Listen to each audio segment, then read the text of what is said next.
A lot of people spend hours building the perfect training plan, spreadsheets, schedules, color code weeks, and still they repeat the same year of training over and over again.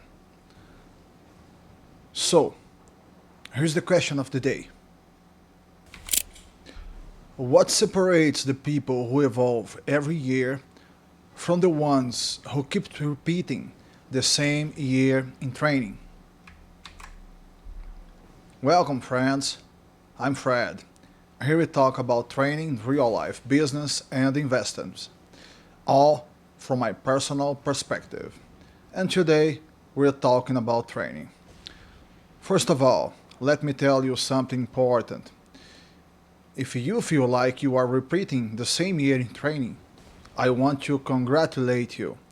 Seriously, because most people are working, raising kids, studying, dealing with stress, bills, life, and they don't train at all. So, if you are training consistently, even without huge progress, you are already winning. Now, let's go deeper into the real question. I've been training combat sports my entire life, and something interesting about my training history is this. I never followed spreadsheets. I never had a perfectly structured annual plan. I simply trained and adjust over time. When I look back, I can clearly see evolution, but not in a clean, linear way. Because here is something most people ignore. You are improving on one side and aging on the other. So sometimes progress isn't about getting better, it's about slowing down the decline, and that already counts as evolution. For example, there was a phase where I stopped traditional weight training and started adding more calisthenic style exercises in my routine. Push ups, handstand push ups, pull ups, leg work. That change allowed me to add running and cycling at a different time of day. That was evolution, not because it was better, but because it fit my life at that moment.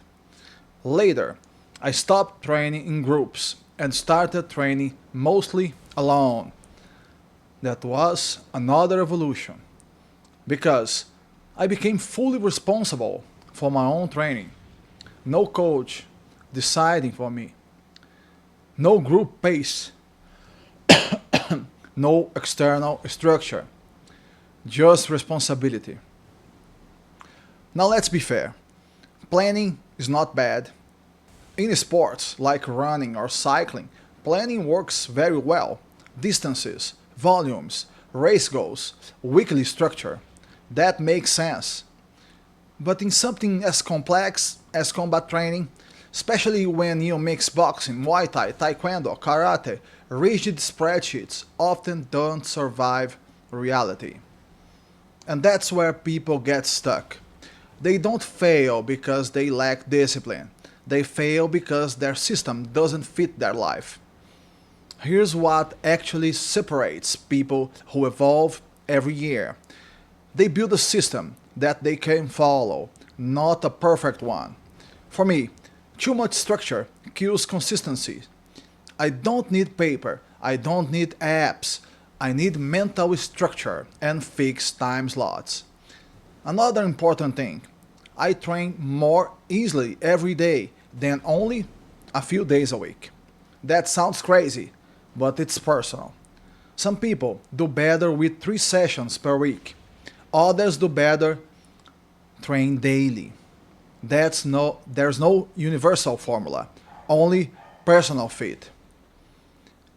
Many of my weekend sessions are optional, but if I'm free, I train. Sometimes alone in the gym, sometimes cycling, sometimes running, sometimes training at home.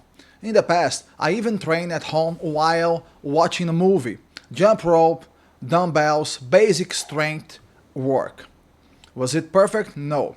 Was it effective? Yes, because it was sustainable. So, let's be clear. If evolution matters, yes, progress is important.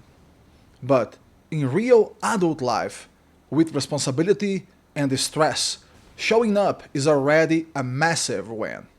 If you evolve, great. If you maintain, great. If you slow down, decline, that still counts. What matters is that you keep moving. Now, tell me in the comments, do you train with spreadsheets? Do you train intuitively? Are you very structured or more flexible? I really like to know your reality. Thank you for watching, and I see you in the next video.